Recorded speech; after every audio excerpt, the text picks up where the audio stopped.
ఆచి చికెన్ మసాలా. ఇక తెలంగాణ కేబినెట్ సంచలన నిర్ణయం తీసుకుంది. మంత్రులు ఎమ్మెల్యేల వేతనాల నుంచి ఖజానాకు 50% నిధులు ఇవ్వాలని నిర్ణయించింది.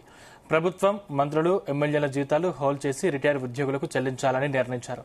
6,000 కోట్లకు పైగా రిటైర్మెంట్ బెనిఫిట్స్ ఇవ్వాల్సి ఉందని, జీతాల నుంచి హోల్డ్ చేసిన నిధులు ఇతర ఆదాయ వనరుల ద్వారా 100 రోజుల్లోనే రిటైర్మెంట్ బెనిఫిట్స్ క్లియర్ చేసేలా ప్రణాళిక చేస్తున్నట్లు మంత్రి పొంగులేటి తెలిపారు. వచ్చే కేబినెట్లో ఈ నిర్ణయానికి ఆమోదం తెలపనున్నట్లు మంత్రి పొంగులేటి చెప్పారు.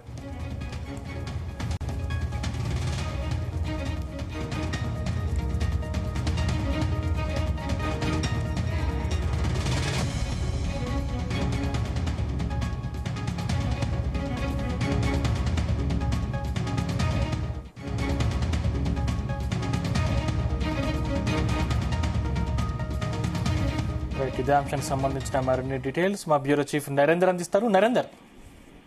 రైట్ సందీప్, కాసేపటి క్రితం దాకా కేబినెట్ సమావేశం జరిగింది. కేబినెట్ సమావేశంలో పలు అంశాలు పై నిర్ణయాలు తీసుకోవడం జరిగింది.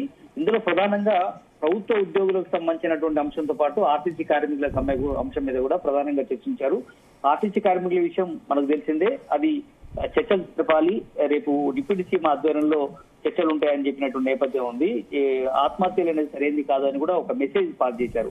ఇక ప్రభుత్వ ఉద్యోగులకు సంబంధించినటువంటి అంశం చాలా కీలకమైంది. వాళ్ళు కూడా త్వరలోనే సమ్మెకు వెళ్లే ఆలోచన ఉంది అన్నటువంటి ఇండికేషన్ వాళ్ళు ఇచ్చినటువంటి నేపథ్యం ఉంది. వాళ్ళకు రావాల్సిన డిఎల్ఏ విషయంలో కానీ, అదేవిధంగా రిటైర్డ్ ఎంప్లాయీస్ సంబంధించినటువంటి బిల్లుల పెండింగ్ విషయం కానీ, వీటన్నిటి మీద కూడా ముఖ్యమంత్రి రేవంత్ రెడ్డి చాలా క్షుణ్ణంగా చర్చించారు. దీంట్లో ప్రధానంగా వాళ్ళకు రావాల్సినటువంటి బకాయిలు ఏదైతున్నాయో అది చాలా కాలంగా పెండింగ్ ఉన్నటువంటి నేపథ్యం ఉంది. రిటైర్మెంట్ ఏజ్ పెంచడంతో పాటు రిటైర్ అయిన ఉద్యోగులకు ఇవ్వాల్సినటువంటి బెనిఫిట్స్ ఇవ్వకపోవడంపై రిటైర్డ్ ఉద్యోగులు, పెన్షనర్లు, వారి కుటుంబాలు ఇబ్బంది పడుతున్నటువంటి నేపథ్యంలో మంత్రివర్గంలో దీని మీద పూర్తి స్థాయిలో చర్చ జరిగింది.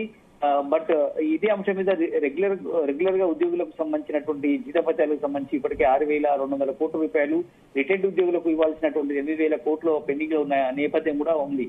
దీనికి సంబంధించినటువంటిది ఎట్లా పరిష్కరించాలి, వాళ్లకు రావాల్సినటువంటి బకాయిలు ఉన్న నేపథ్యంలో రాష్ట్ర ఆర్థిక పరిస్థితిని దృష్టిలో పెట్టుకొని దశల వారీగా వెంటనే ఇచ్చే ప్రయత్నం కూడా ప్లాన్ చేస్తున్నారు. నెక్స్ట్ వచ్చేటువంటి కేబినెట్ సమావేశాల్లోగా దీనికి మొత్తం కూడా చెల్లింపులు జరగాలన్నటువంటి ఆలోచన కూడా చేస్తున్నారు.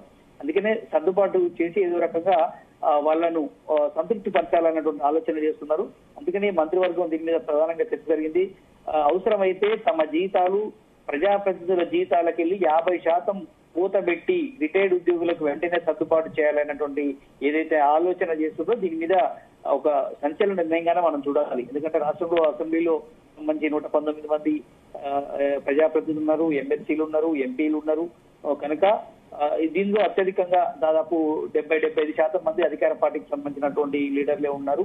అందులో మంత్రులు కూడా వాళ్ళు ఉన్నారు కాబట్టి మంత్రులకు సంబంధించి కానీ ప్రజాప్రతినిధులందరికీ కూడా 50% వాళ్ళకు వచ్చేటువంటి జీతభత్యాలకు సంబంధించి కోత పెట్టైన ఉద్యోగులకు ఇవ్వాలి అన్నటువంటి ఆలోచన చేస్తున్నట్టుగా కూడా తెలుస్తుంది. ఇందుకు సంబంధించి కాసేపటి క్రితమే పొంగులేటి శ్రీనివాసరెడ్డి మంత్రి వివరాలని వెల్లడించారు.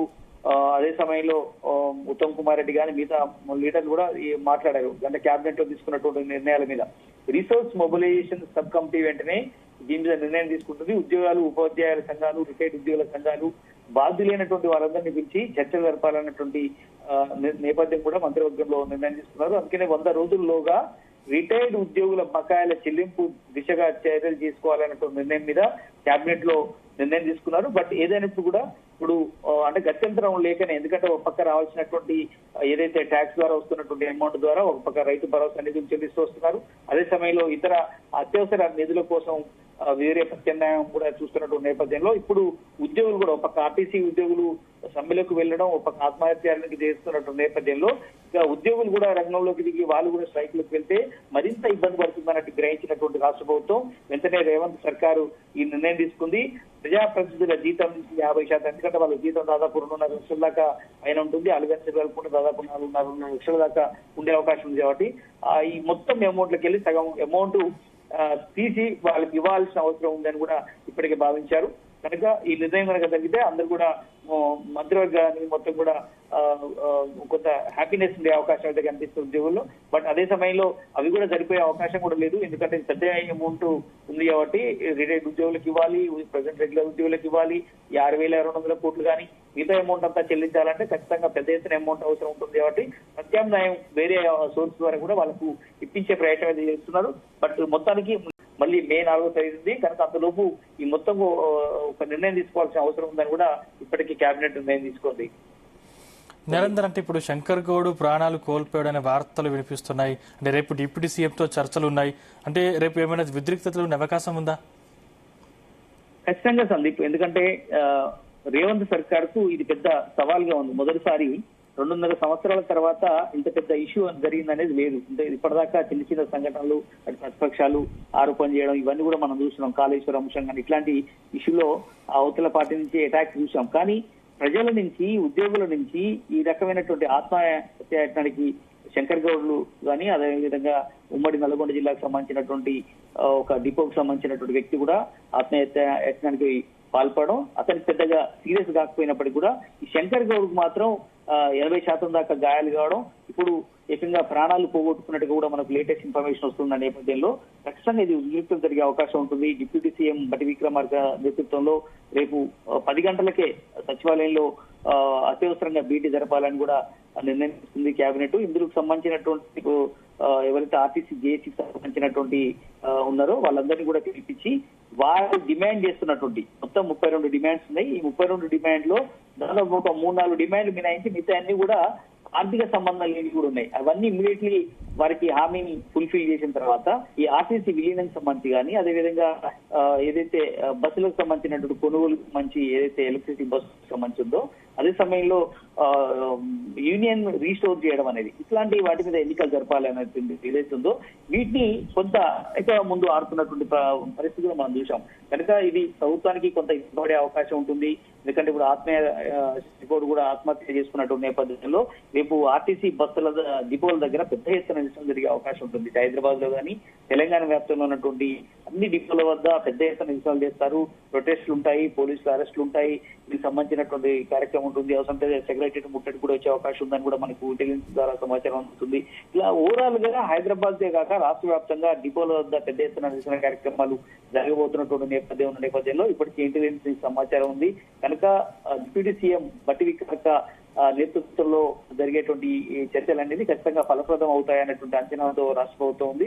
బట్ వాళ్ళు మాత్రం ఒకటే చెప్తున్నారు, చర్చలకు ఇట్లాంటి ఈ 3-4 అంశాల మీద ప్రధానంగా సానుకూలంగా నిర్ణయం తీసుకుంటేనే మేము వస్తామన్నటువంటి ఇండికేషన్ కూడా వాళ్ళు పంపించినట్టుగా తెలుస్తోంది. బట్ ఏదైనా కూడా చర్చలు అనేది జరగాల్సిన అవసరం ఉంది. ఇలాంటి ఆత్మహత్యలు మనం తెలంగాణ మూవ్మెంట్ లో కూడా చూసాం. దాని తర్వాత మళ్ళీ లాస్ట్ టైం కూడా 45-50 రోజుల దాకా వాళ్ళు ఆర్టీసీ కార్మికులు నిరసనలు కూడా చేశారు.